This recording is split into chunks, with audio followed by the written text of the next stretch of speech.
తల్లి పిల్లలను కూర్చోబెట్టి, మీ నాయనమ్మ మంచిది కాదురా, బాబాయిళ్ళు మంచోళ్ళు కాదురా, పిన్ని వాళ్ళు మంచోళ్ళు కాదురా, ఎవరి మీద కోపంతో మొత్తం తీసుకొచ్చి ఆడు గుండెల్లో పెడుతుంది వాడి హృదయంలో పగా. అప్పుడు వాడు, అమ్మో మా అమ్మని మా నాయనమ్మ ఇంత బాధ పెడుతుందా.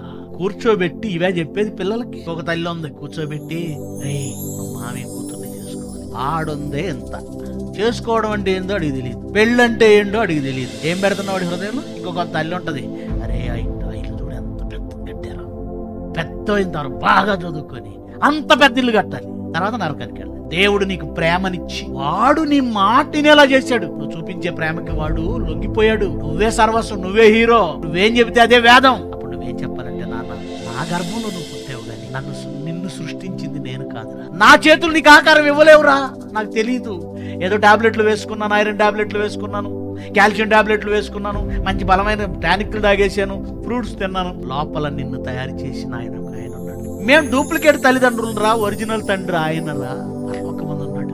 ఆయన కోసమే బ్రతకాలి, నువ్వు ఆయన మనిషిగా బ్రతకాలి. ఒక రేపిస్టుగా, ఒక హంతకుడిగా, ఒక మోసగాడిగా, ఒక వ్యభిచారిగా, ఒక జోదగాడిగా, ఒక వ్యసనపరుడిగా, లోకంలో పనికిరాని వాడిగా, అబద్ధికుడిగా నువ్వు మారకూడదు. ఒక సత్యవంతుడిగా, నీతిమంతునిగా, ఉన్నతుడిగా, ఉత్తముడిగా నువ్వు బ్రతకాలి. ఇంట కూర్చుంటున్నప్పుడు దేవుని ఆజ్ఞలు, త్రోవలో నడిచేటప్పుడు దేవుని వాక్యం, పండుకొన్నప్పుడు దేవుని మాటలు మాట్లాడు. ఎందుకంటే దైవంగా మారాలి, దేవుని కుమారుడిగా మారాలి. అలా నువ్వు దైవంగా వాడిని మార్చాలని నీ చేతికిచ్చాడు, నీ కడుపులో పెట్టాడు, నీ కడుపులో తయారు చేశాడు, నీ ఒడిలో పెట్టాడు.